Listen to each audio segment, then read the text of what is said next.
കണ്ടു, ടച്ചിങ്സ് ഇല്ല, ഞങ്ങളുടെ മദ്യമുണ്ട്, ടച്ചിങ്സ് കൊണ്ടുവരാൻ പറഞ്ഞിട്ട്. അപ്പോൾ ഇത്തരത്തിൽ ദുരുപയോഗിക്കുന്ന കാട്ടാളന്മാരെന്നോ അല്ലെങ്കിൽ എന്താ വിളിക്കേണ്ടത്, മനുഷ്യത്വരഹിതമായിട്ടുള്ള മനുഷ്യർ ഈ നാട്ടിലുണ്ടാവും. ഇത് ദുരുപയോഗം ചെയ്യുന്ന ആളുകളുണ്ടാവും, ഇല്ലാത്ത സാധനത്തിന് വില കൂട്ടുന്ന ആളുകൾ. നമുക്ക് അവരെ ഇതെല്ലാം കഴിഞ്ഞിട്ട് നമ്മളെ വീണ്ടും കാണണം. തെറ്റായ ഫേക്ക് മെസ്സേജുകൾ ഉണ്ടാക്കി, ഇടുക്കി ഡാം പൊട്ടിയെന്ന് വരെ വാട്സപ്പിൽ മെസ്സേജ് അയച്ച ആളുകളുണ്ട്. അവരുടെ എല്ലാ നമ്പറുകൾ നമ്മൾ എടുത്തു വെച്ചിട്ടുണ്ട്. ഡിസാസ്റ്റർ മാനേജ്മെൻറ്റ് ആക്ടിലോ അല്ലെങ്കിൽ മറ്റേതെങ്കിലും നിലനിൽക്കുന്ന നിയമത്തിൻ്റെ കീഴിലോ ഈ നാട്ടിൽ കലാപം ഉണ്ടാക്കാനോ അല്ലെങ്കിൽ ഈ നല്ലൊരു അവസരത്തെ ഇത് ദുരുപയോഗം ചെയ്ത ആളുകളെല്ലാം നമ്മൾ നിയമത്തിൻ്റെ കീഴിൽ കൊണ്ടുവരും, അതിൽ യാതൊരു സംശയവുമില്ല.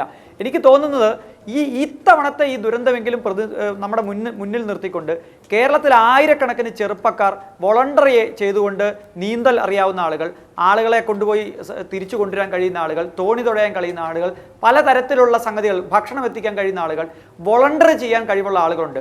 കേരളത്തിനൊരു വലിയ സേനയായിട്ട് ദുരന്ത നിവാരണ സേനയോടൊപ്പം ചേർന്ന് നിൽക്കുന്ന ഒരു ഫ്രണ്ട്സ് ഓഫ് ദുരന്ത നിവാരണ സേന എന്ന് വിളിക്കാവുന്ന ഒരു സംവിധാനത്തെ കുറഞ്ഞ ട്രെയിനിങ് കൊണ്ട് 2-3 ദിവസത്തെ ട്രെയിനിങ് കൊണ്ട് സംഘടിപ്പിക്കുകയാണെങ്കിൽ നമുക്ക് എല്ലാ ജില്ലകളിലും ഇത്തരത്തിൽ നാളെ ഒരു ദുരന്തം ഉണ്ടായാൽ പോലും അത് നേരിടാൻ ആവശ്യമായൊരു സേനയെ ഉണ്ടാക്കാൻ കഴിയും. ഇതൊരു അവസരമായി എടുത്തുണ്ട്. കാരണം നമുക്ക് ഇപ്പോഴും സ്മൃതി ഇത് സംസാരിക്കുമ്പോൾ പോലും എനിക്ക് ചെന്നൈയിൽ നിന്നും ബാംഗ്ലൂരിൽ നിന്നും ഒരുപാട് മെസ്സേജുകളും കോളുകളും കിട്ടുന്നുണ്ട്.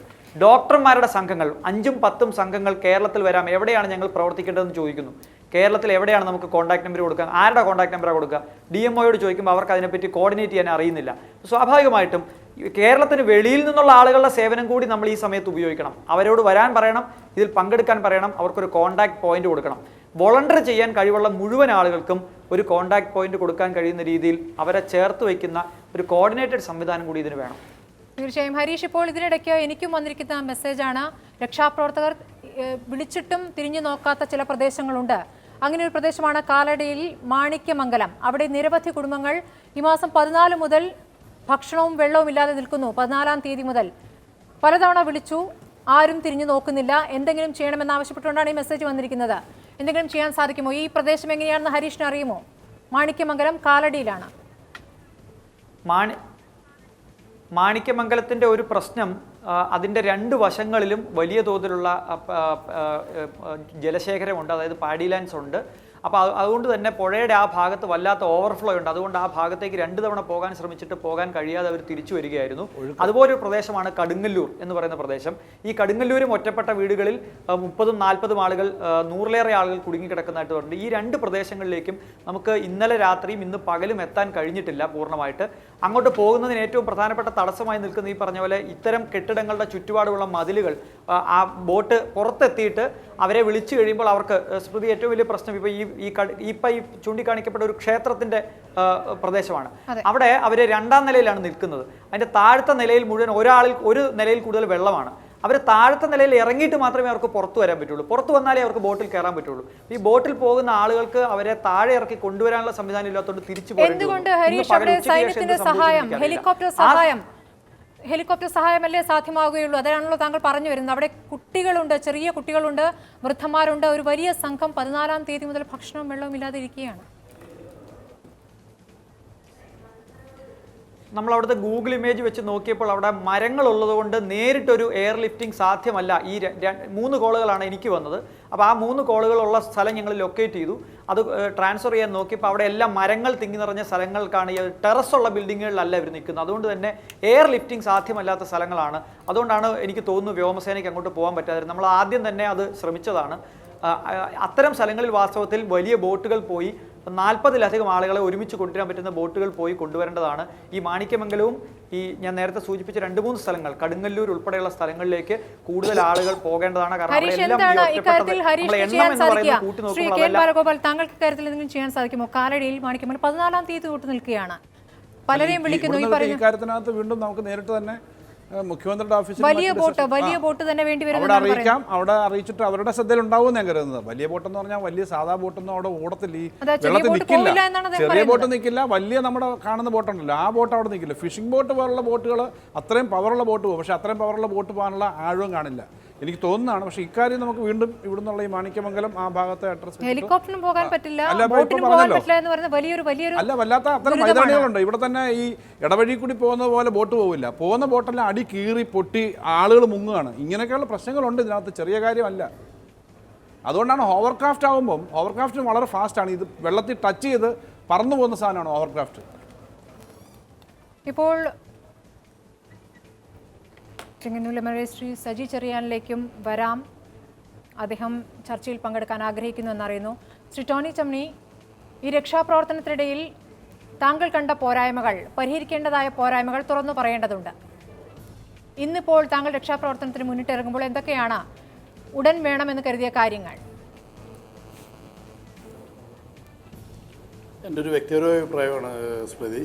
ഇക്കാര്യത്തിൽ ഈ കുടുങ്ങിക്കിടക്കുന്ന ആളുകളുണ്ട്, വീടുകളിലായാലും മറ്റ് സ്ഥാപനങ്ങളിലായാലും ആ കുടുങ്ങിക്കിടക്കുന്ന ആളുകളുടെ രക്ഷാദൗത്യം, റെസ്ക്യൂ ഓപ്പറേഷൻസ് പൂർണ്ണമായിട്ട് നമ്മുടെ ഫോഴ്സസ്, അത് നേവി ഉണ്ട്, എയർഫോഴ്സ് ഉണ്ട്, ആർമി, ഈ 3 ഫോഴ്സസ് പൂർണ്ണമായി ഏറ്റെടുക്കുകയും കേരള പോലീസും മറ്റ് സന്നദ്ധ സംഘടനകളും ദുരിതാശ്വാസ ക്യാമ്പുകളും മറ്റു അനുബന്ധ കാര്യങ്ങളും സഹായിക്കുകയും ചെയ്യും. അങ്ങനെ ഡിവൈഡ് ആൻഡ് വർക്ക് അത്ര ഒരു കാര്യം ചെയ്തില്ലെങ്കിൽ നേരത്തെ ഹരീഷ് സൂചിപ്പിച്ച പോലെ വലിയ ദുരന്തം, വലിയ ദൗർഭാഗ്യ വാർത്തകൾ നമുക്ക് വരും ദിവസങ്ങളിൽ ശ്രമിക്കേണ്ടതായിട്ട് വരും. ഇപ്പോൾ 14-ാം തീയതി മുതൽ ഭക്ഷണം കഴിക്കാത്ത ആളുകൾ കുടുങ്ങിക്കിടക്കുന്നുണ്ടെങ്കിൽ അത്തരം ആളുകൾക്ക് ഇനി രക്ഷാപ്രവർത്തകർ എത്തിയാൽ അവരുടെ വാഹനത്തിലേക്കോ ബോട്ടിലേക്കോ പോലും കയറാൻ പറ്റാത്ത നിലയിലേക്ക് അവശതയിലേക്ക് മാറും.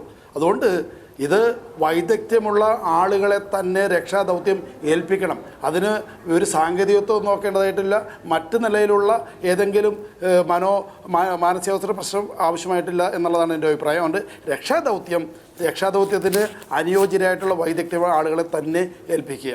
മറ്റനുബന്ധ കാര്യങ്ങൾ നമ്മുടെ മറ്റ് സേനകളും ചെയ്യുക എന്നുള്ളതാണ് ഞാനിതെല്ലാം നിരീക്ഷിക്കുമ്പോൾ എനിക്ക് കാണാൻ സാധിച്ചിട്ടുള്ളത്. അതോടൊപ്പം തന്നെ ഇനിയൊരു പകർച്ചവ്യാധി ഉൾപ്പെടെയുള്ള കാര്യങ്ങൾ വരാതിരിക്കാൻ ആവശ്യമായ ക്രമീകരണങ്ങളും നമ്മുടെ നാട്ടിൽ സന്നദ്ധ പ്രവർത്തകരും തദ്ദേശ സ്വയംഭരണ സ്ഥാപനങ്ങളും ആരോഗ്യ പ്രവർത്തകരും എല്ലാം ചെന്ന് ഇപ്പോഴേ അതിനും രൂപം കൊടുക്കേണ്ടതായിട്ടുണ്ട്.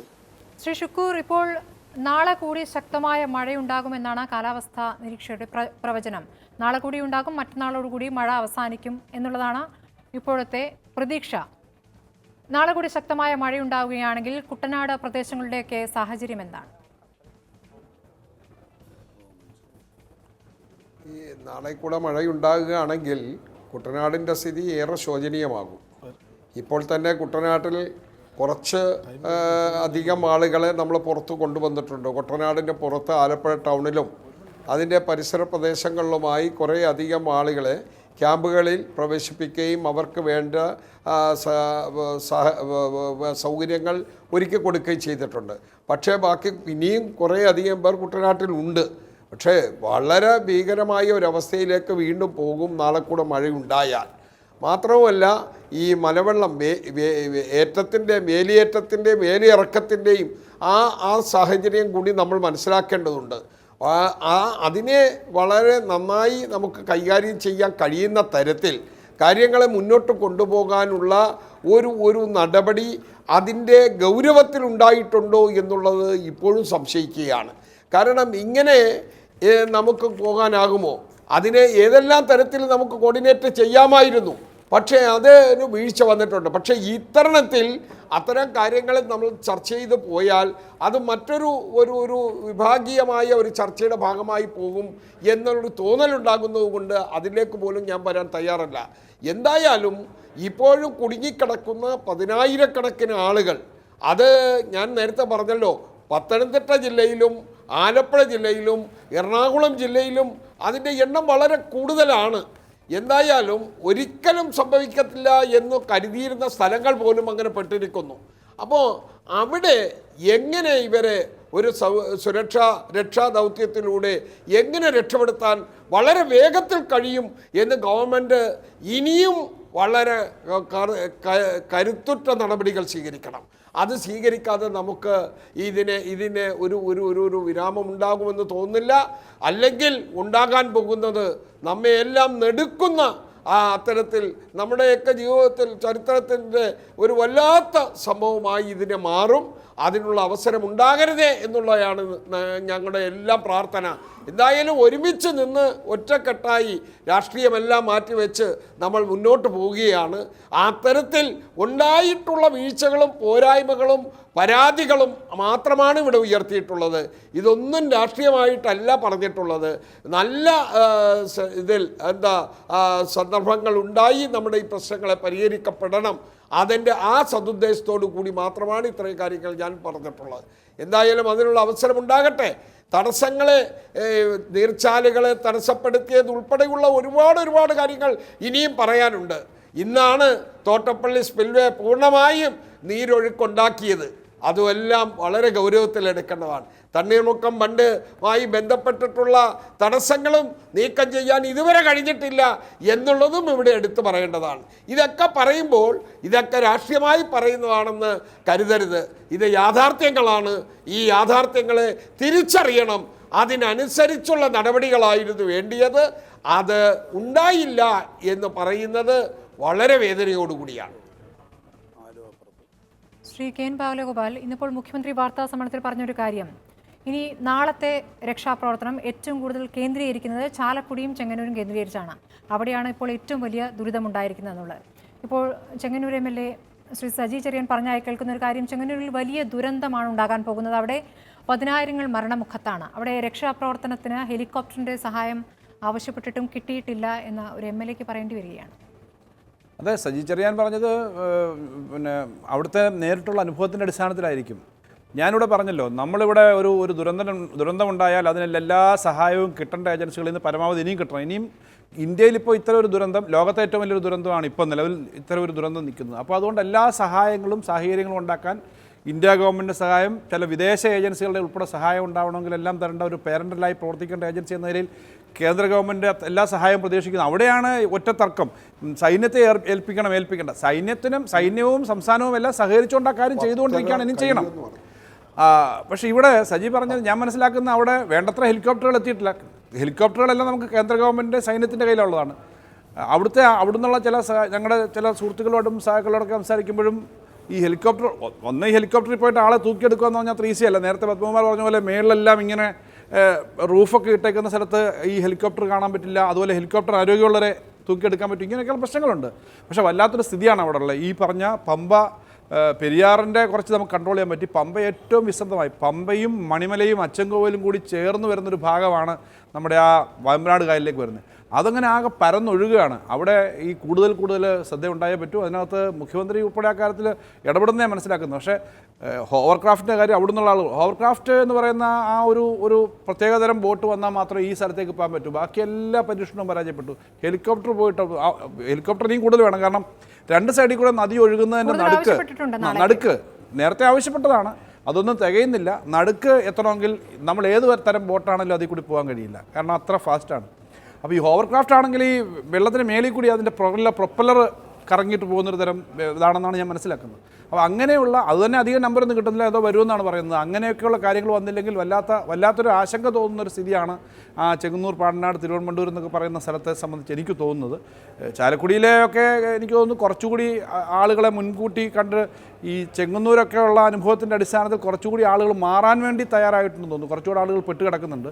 ഇവിടെ വല്ലാത്തൊരു സ്ഥിതിയാണ്. ഈ പറഞ്ഞ കാര്യങ്ങൾ ശരിയാണ്. എത്ര വിചാരിച്ചിട്ടും പോകുന്ന ബോട്ടുകൾ തകരുകയും പിന്നെ പോകാൻ പറ്റാതെ വരികയും ചെയ്യുന്ന സ്ഥിതിയിലേക്ക് കാര്യങ്ങൾ നിൽക്കുന്നതാണ് മനസ്സിലാവുന്നത്. ഇന്നിപ്പോൾ ഹെലികോപ്റ്റർ വഴിയുള്ള രക്ഷാപ്രവർത്തനം 176 പേരെ മാത്രമാണ് രക്ഷപ്പെടുത്താൻ. ഹെലികോപ്റ്റർ അത്രേ എടുക്കാൻ പറ്റുള്ളൂ എന്നുള്ളൊരു പ്രശ്നമുണ്ടെന്ന് തോന്നുന്നു. ഹെലികോപ്റ്റർ വലിയ തോതിൽ ആളുകളെ ഇങ്ങനെ ബൾക്കായിട്ട് എടുക്കുമല്ലോ. ഒരു ബോട്ട് എന്നാൽ 10, 30, 20 അങ്ങനെ അതിൻ്റെ സൈസ് അനുസരിച്ച് കൊണ്ടുവരാമെങ്കിലും ഹെലികോപ്റ്ററിൽ ഓരോരുത്തരെയും അങ്ങനെ ലിഫ്റ്റ് ചെയ്യാനേ പറ്റൂ. അതിൻ്റെ ഒരു പരിമിതി ഉണ്ടെന്ന് തോന്നുന്നു. കൂടുതൽ ഹെലികോപ്റ്ററുകളും നമ്പറുകളും വേണ്ടി വരും. തീർച്ചയായും. ഇപ്പോൾ ശ്രീ സജി ചെറിയാൻ ടെലിഫോണിലുണ്ട്. ശ്രീ സജി ചെറിയാൻ, ചെങ്ങന്നൂരിൽ വലിയ ദുരന്തമുണ്ടാകുമെന്ന് താങ്കൾ പറഞ്ഞത് എന്തിൻ്റെ അടിസ്ഥാനത്തിലാണ്? ഇപ്പോൾ എന്തായാലും അവിടെയാണ് ഇപ്പോൾ ഏറ്റവും കൂടുതൽ ബുദ്ധിമുട്ട് അനുഭവപ്പെടുന്നത്. ചെങ്ങന്നൂരായാലും ചാലക്കുടി ആയാലും നാളെ മുതൽ രക്ഷാപ്രവർത്തനം ഏറ്റവും കൂടുതൽ കേന്ദ്രീകരിക്കുന്നത് ഈ രണ്ട് സ്ഥലങ്ങളിലായിരിക്കുമെന്ന് മുഖ്യമന്ത്രി അല്പം മുമ്പ് വാർത്താ സമ്മേളനത്തിൽ പറയുകയും ചെയ്തിരിക്കുന്നു. എന്താണ് അവിടുത്തെ ഒരു കാഴ്ച, ശ്രീ സജി ചെറിയാൻ? 4 ദിവസമായിട്ട് മത്സ്യത്തൊഴിലാളികളുടെ ബോട്ട് കൊണ്ട് നടന്ന് 50,000-ഓളം ആളെ രക്ഷിച്ചു. 50,000 ആള് വെള്ളത്തിൽ കിടക്കുക, ഭക്ഷണം കിട്ടുന്നില്ല. മത്സ്യത്തൊഴിലാളികൾ അവരുടെ ബോട്ട് കേരള ഗവൺമെന്റ് തന്നു. ഒരു നേവിയുടെ